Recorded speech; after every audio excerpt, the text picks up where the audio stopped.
Fala pessoal, tudo bem? Meu nome é Victor, eu sou estudante de medicina do terceiro semestre na Faculdade Arte da Educação do campus de Passo Fundo e atualmente eu estou fazendo uma série de vídeos falando sobre 6 pilares que eu considero fundamentais da vida. Eu fiz um vídeo inicial, que eu recomendo que vocês vejam antes desse, em que eu falo dos seis pilares organizados em um só vídeo. No vídeo passado eu falei do pilar acadêmico, e agora eu vou seguir com mais outros 5 vídeos falando especificamente em cada vídeo sobre cada pilar. E agora eu vou falar um pouco do pilar financeiro nesse vídeo. Então, vamos lá.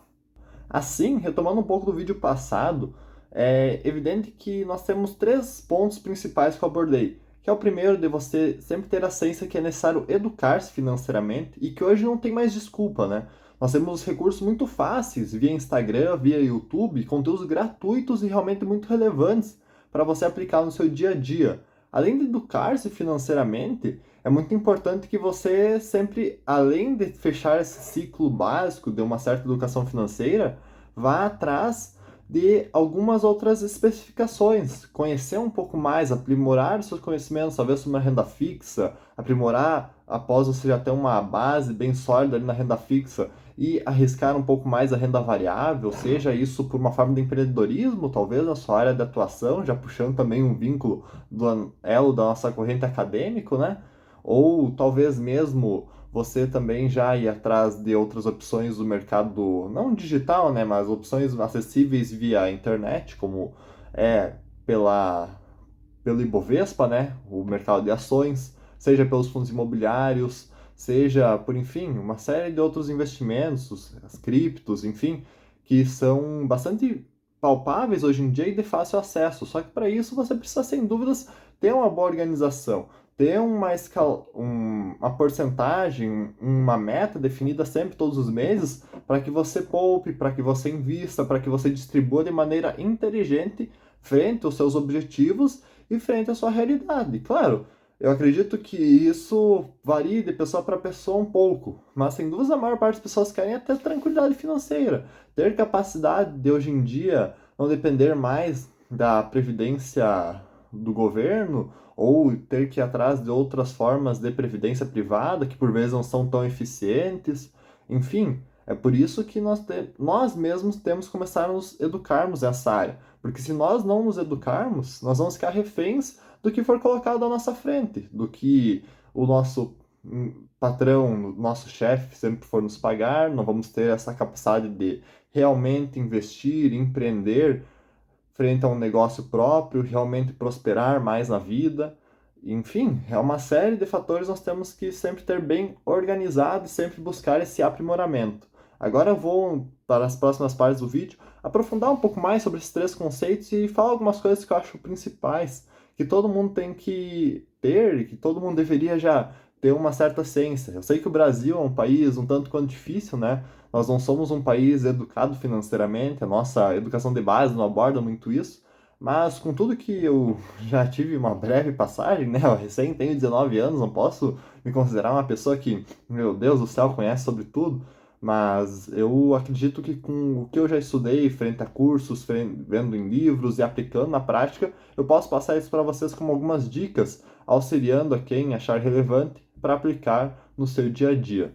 Assim, primeiramente, puxando esse ponto da educação financeira, é interessante que você sempre tenha alguns compromissos bem pré-estabelecidos. Nós, às vezes, temos aquela noção, tá, legal, eu recebo X valores por mês, vamos supor um valor irrisório, assim, claro, é muito ilustrativo isso que eu vou falar, só para trabalharmos com números redondos. Eu recebo um valor de 10 mil reais. Você recebe esse valor de 10 mil reais, você sempre tem aquela ideia, eu tenho que poupar, tá? Mas e quanto desse valor que eu tenho que poupar? Considerando nosso contexto atual, eu acho relevante a primeira coisa que você tem que analisar, especialmente para aqueles salários um pouco mais altos, em que você já é declarante de impostos para o governo, você descontar o valor mensal que você tem de impostos e separar esse resto de valor em porcentagens proporcionais. Especialmente quando você está trabalhando, você ainda não é um empreendedor ou é um trabalhador liberal, que às vezes já tem um salário que é um pouco mais específico mensalmente, enfim, é bom você já trabalhar com certas porcentagens que vão facilitar você manter uma certa disciplina e um certo foco no que são os seus objetivos. Então, trazendo um pouco das minhas experiências que eu tive lendo um livro que foi um dos primeiros que eu li, que eu considero de fundamental importância para a leitura de todos, que é o livro Segredos da Mente Milionária, aborda-se muito o contexto de você deixar 50% desse seu salário, vamos supor 10 mil, descontar os impostos de renda, imaginando um imposto, claro que varia muito de qual forma que você é o pagador de imposto, seja pessoa física, pessoa jurídica, e 50% desse valor, descontado imposto de renda, ser colocado para as suas despesas gerais. Então, nisso é onde entra o seu aluguel, é onde entra as suas contas gerais, água, luz, internet, a sua alimentação, seus gastos com talvez um plano de saúde, enfim, os seus gastos com outras áreas. Posterior a isso, posterior a esses outros 50%, nós temos mais 50%, né? Que nós vamos dividir em dois tópicos principais. O primeiro é 40% para você poupar e investir posterior a ter recebido o seu salário, e a primeira ação que você tem que fazer antes mesmo do que pagar as suas contas, porque as contas você pode usar outros métodos que eu posso me aprofundar mais em algum outro vídeo, como usar o cartão de crédito e deixar para pagar a fatura no final do mês e deixar aqueles 50% do seu salário aplicados em um investimento de liquidez diária, que quando você for lá pagar a fatura do seu cartão, você só resgata o seu valor desse investimento de liquidez diária. Claro, vai ter um desconto relativamente alto, né? Porque você vai ter ainda estão nos 30 dias, vai ter o imposto sobre operações financeiras em cima, mas pelo menos você vai ter um lucro considerável frente a isso. Claro que tem alguns outros aplicativos, como o Nubank, PicPay, que não deixam isso tão explícito, né? Mas outras plataformas de investimento, como a Toro, a C6, a XP, já deixam esses investimentos de liquidez diária com um conhecimento um pouco mais palpável para nós, demonstrando realmente essas porcentagens descontadas do nosso valor rentável, que teve o rendimento ao longo do mês. E desses 40, agora voltando ali para os 40% de investimento, você tem que distribuir dentro desses 40% quais são os seus objetivos. Analisando uma pessoa que está começando, é fundamental que ela pegue e organize bem dentro desses 40%, que a maior parte seja voltada para a sua reserva de emergência. O que é reserva de emergência? Eu acredito que muitos já devem ter ouvido falar, mas ressaltando, enfatizando um pouco aqui, a reserva de emergência é um valor que você tem que ter de 6 a 12 vezes guardado em investimento de liquidez diária, liquidez alta, como alguns investidores falam, e que você consiga resgatar em qualquer situação que dê ruim, que tenha alguma problemática. E esse valor, correspondente a 6 a 12 vezes seu salário, tem que estar rendendo, no mínimo, a inflação, que é, por exemplo, muito semelhante ao valor que nós temos nos investimentos de renda fixa, a taxa Selic, que daí são CDBs, CDIs, talvez ir atrás, se nós tivermos como no momento atual, que nós estamos com uma Selic de 15%, investir já num tesouro pré-fixado, porque possivelmente talvez esse cenário de uma Selic tão alta não se mantenha para os próximos anos, você aproveita essa brecha. Enfim, isso é uma hipótese, isso aqui é só um adendo que eu estou fazendo. Mas você tem que colocar isso em algo que seja de uma liquidez alta. Cuidado com os tesouros pré-fixados, que alguns só possibilitam o resgate posterior ao vencimento. Então, é importante termos muito cuidado com essas nossas movimentações e com essas nossas escolhas, com ler bem, educar-se financeiramente também para os investimentos.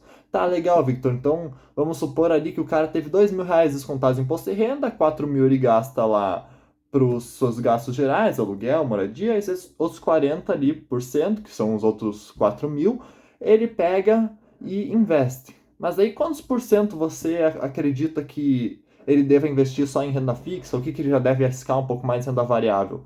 No meu ponto de vista, uma colocação muito próxima, eu acredito que no início, enquanto a pessoa ainda esteja fazendo a reserva de emergência, a maior porcentagem, cerca de uns 80% no mínimo, deve estar indo para ser alocado nessa reserva de emergência, para que essa pessoa consiga alcançar o quanto antes essa liberdade.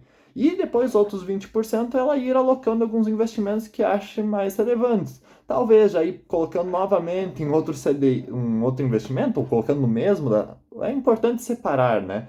Mas daí a pessoa vai lá e coloca em outro investimento de liquidez alta, com uma rentabilidade legal, minimamente pela inflação, para ser esses 20% talvez para um empreendimento que ela queira fazer no futuro, para casa própria, enfim. Ou desses 20%, a pessoa também pode investir já em fundos imobiliários para ter um rendimento frente às suas cotas, por dividendos, por aluguéis, frente a essas cotas que a pessoa tem. Enfim, daí eu acho que é muito variável. Mas claro, não arrisque muito, não vai entrar no mercado de ações sem ter um conhecimento prévio. Também nos mercados de fundos imobiliários, para não sair comprando bobagem, não desperdice o seu dinheiro. Porque, querendo ou não, 100, R$ 200, vão pegar ali 20% do salário ali de 10 mil da pessoa, daqueles 20% dos 40% que são para investir, você analisa lá de 4 mil, são R$ 800. Cara, R$ 800 em 10, 20 anos, 30 anos, é um patrimônio quase milionário, se não milionário. Eu não tenho ainda, não fiz os cálculos. Mas sem dúvida, se você colocar na calculadora um rendimento, coloque básico de 8, 10%, sem dúvida esse valor futuramente vai ser milionário. Então por isso vamos fazer boas escolhas. E se não está muito seguro, mantenha-se na renda fixa para ter uma certa tranquilidade. E só fazendo um adendo para argumentar um pouco mais a importância de nós termos aqueles 80% e focando principalmente nossa reserva de emergência primeiramente.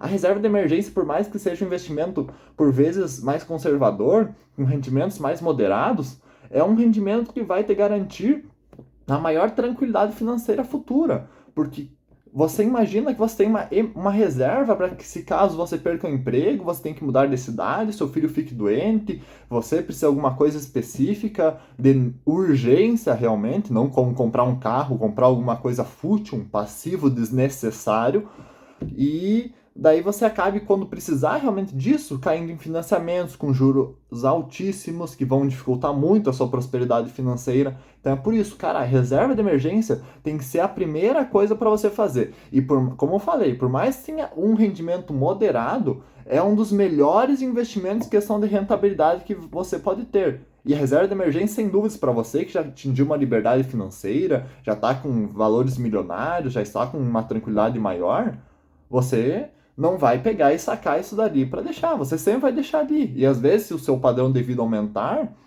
não é o adequado à medida, vamos supor que esse senhor ali que recebe 10 mil, que é o nosso exemplo, nós estamos trabalhando no vídeo, aumente o seu salário para 20, não é ideal que o seu custo de vida também aumente proporcionalmente. O ideal é que, se ele conseguir manter naqueles custos normais, ali 50% de 4 mil, que mantenha e consiga investir ainda mais aquilo. É aí que nós trabalhamos com outros contextos. Quando a pessoa aumenta o seu padrão de vida, ou aumenta o seu padrão de vida não, né? Aumenta seus rendimentos ativos por meio do trabalho, ela deve focar ainda mais em investir para uma pessoa que quer realmente prosperar. Mas daí, se é uma pessoa que quer sempre dar aquela desculpa porque, agora eu vou querer. Agora eu casei, daí eu tive esse gasto X. Agora eu tive filhos, eu tive esse gasto Y. E sempre ficar remediando ações importantes na vida por coisas que podem ser controladas. Cara, essas coisas feitas nas horas erradas geram sérias consequências para sua prosperidade financeira. Você pegar e casar-se sem ter condições, ter um filho sem ter condições mínimas, atrapalham totalmente. São decisões que por vezes nós não controlamos, por sermos nesses momentos muito levados por impulsos emocionais, a destruirmos a nossa vida, destruirmos uma tranquilidade que nós poderíamos ter. Na tranquilidade, às vezes até da nossa próxima geração de filhos, tendo um filho que não vai ter aquela qualidade de vida que nós gostaríamos de dar para eles. Então, por isso, cara, tem que ter tudo bem planejado frente a isso. Se aumentar o padrão de vida, foque em investir ainda mais. E foque em ter uma boa estabilidade. Aí, vamos pegar aquele cenário inicial, né, do cara que tem o salário de 10 mil reais. A pessoa tem que ter, no mínimo, para reserva de emergência, 60 a 120 mil reais guardado. Eu aconselho que seja sempre trabalhado no máximo. Guarde 120 mil e depois parta para outros investimentos. Ou continue investindo numa renda fixa, talvez arrisque um pouco mais. Se a pessoa tem o sonho de ser empreendedor, posterior a essa reserva de emergência, talvez vá atrás do seu negócio. Claro que trabalhando em negócio, daí você tem que imaginar o CNPJ com mais uma pessoa de você, que também o próprio CNPJ para saúde da empresa tem que ter uma reserva de emergência dele, tem que trabalhar daí como se fosse um novo indivíduo, entre aspas, porque é uma empresa, né? Não é uma pessoa, mas para sua boa sobrevivência também tem que ter uma boa saúde financeira. Então é tudo nisso, cara. E aí que eu falo, aí só retomando tudo que eu falei, sei que me estendi um pouco, mas o primeiro ponto de educar-se financeiramente é você realmente ter isso, aplicar e ter uma ciência clara, ainda mais nós brasileiros, né? Nós não somos uma população tão intelectualizada assim, ao ponto de sempre termos uma boa ponderação, sempre mantermos calmos frente às nossas escolhas financeiras. Nós temos, sem dúvidas, cara, muitos brasileiros não têm saco para ler um livro como aquele que eu li do Segredos da Mente Milionária, que tem cerca de 200 páginas, para pegar um conceito mínimo ali que foram aquele ali que eu citei das porcentagens frente ao seu salário. Enfim, tem vários outros conceitos que eu posso trazer mais à frente, alguns outros vídeos, mas só que tem que ser, cara, algo prático. Então, penso muito pro brasileiro que ele tem que ter isso, cara. Tenha clareza frente ao que você vai fazer. 50% para suas despesas, 40% para os seus investimentos e faltou aqueles 10% que eu falei, que estavam sobrando, né? Cara, 10%, pelo menos para uma pessoa que ainda não consegue fazer aportes maiores, tem que ser para aqueles imprevistos, para aquela coisa extra frente à sua vida. É aqueles 10% que você vai deixar para pedir uma pizza por mês, para deixar ali, quando é dia dos namorados, você tem uma namorada, dar um presente interessante para ela, levar para um restaurante legal. É aqueles 10% que você vai deixar separado para pegar e poupar ao longo do ano e fazer uma viagem para a praia no final do ano. Ou, enfim, dependendo do seu padrão de vida um pouco maior, né? O seu rendimento um pouco maior, fazer uma viagem internacional, por que não? Enfim, é toda essa série de planejamentos. Se você tiver bem organizado isso, não tem erro, cara. Não, é impossível falhar. É impossível que dê errado. Só que para isso é necessário muita disciplina, é necessário muita organização. E é uma coisa que muitas pessoas não têm. As pessoas até começam no mês, eu tô bem organizado, apliquei lá os meus 40%. Daí chega lá uma promoção, chega lá algo que a pessoa, nossa, por que eu deixei aquele dinheiro aplicado? Olha só, eu quero tanto isso, quero tanto isso, quero tanto isso. E nós, incentivados pelo nosso consumismo desorganizado, acabamos indo lá e compramos, nos desequilibramos. Isso não tá certo, cara.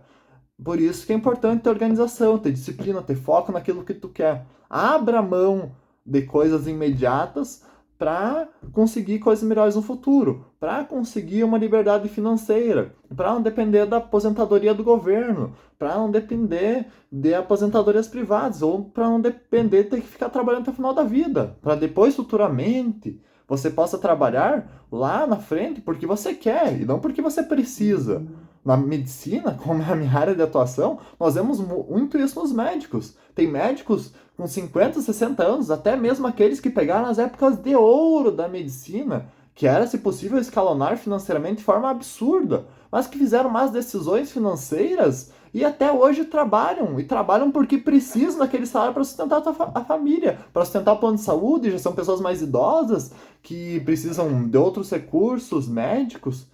Então é isso, cara. É muito ruim. As consequências que o seu erro financeiro fazem no agora, uma pessoa como eu de 19 anos, em você de 20, em você de 30, em você de 40, em você de 50, em você de 60, 70 anos, vai trazer consequências para você de 80, se for de 60, 70, enfim, assim, gradualmente. Você tem que pensar no futuro.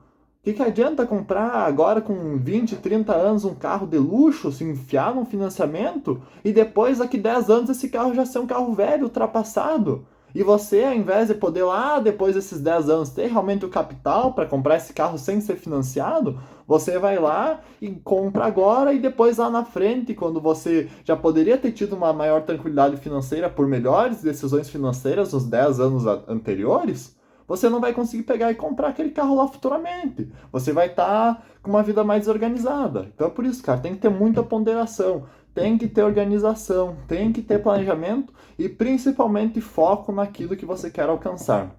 Em resumo, é isso.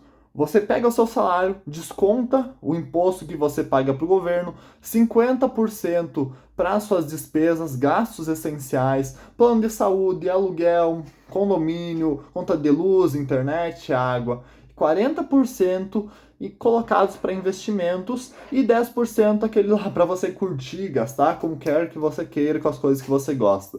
Isso é essencial. Se você segue essa regra, não vai ter erro, cara. Você vai conseguir ter uma vida legal. Eu sei que às vezes você pega uma pessoa que recebe um salário mínimo, salários um pouco mais menores, é difícil você pensar nisso, cara. É uma pessoa que às vezes recebe 4 mil reais e tem 2 filhos, nossa, a situação se torna mais complicada.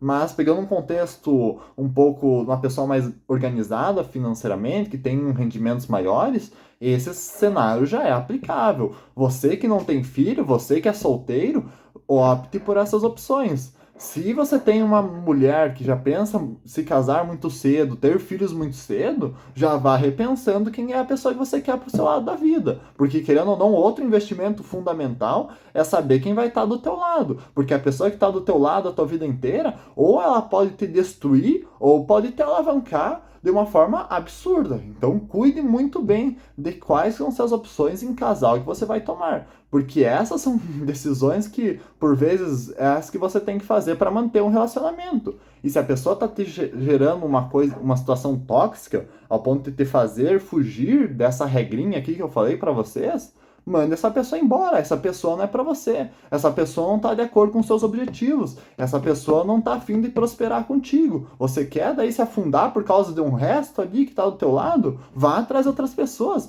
Essa porra de mundo aqui tem 8 bilhões de pessoas. Não é possível que não vai achar uma pessoa melhor do que uma pessoa ali que só quer te estragar financeiramente.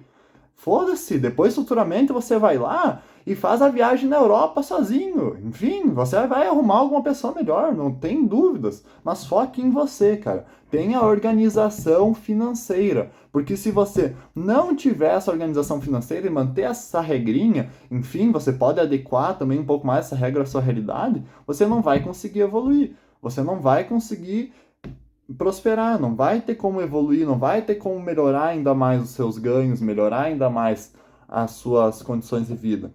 Então, acredito que seja isso.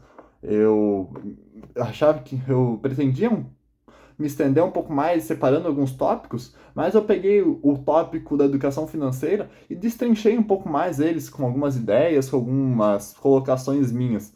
Eu gosto muito de trabalhar sobre finanças e falar sobre finanças. Nossa, isso é algo que me traz um alívio, eu me sinto muito produtivo falando, principalmente às vezes pessoalmente, agora com o canal no YouTube, falando um pouco sobre isso. Eu sei que eu não sou um Thiago Nigro, eu não sou um primo pobre, eu não sou uma pessoa assim, ainda que tenha uma bagagem financeira tão grande. Mas sem dúvidas eu acredito muito nessa regra que eu passei para vocês e nesses exemplos que eu fui dizendo a partir de cada porcentagem que ali eu ia falando. Então, eu acredito que tenha dado para ter uma boa noção e sem dúvidas eu postar mais vídeos, sem dúvidas trazendo conteúdos melhores organizados, mais bem produtivos e que sejam mais adequados para você. Então, de uma forma geral era isso. Gostaria de agradecer eles muito pela presença no vídeo de hoje e desejar-lhes um excelente dia. Muito obrigado.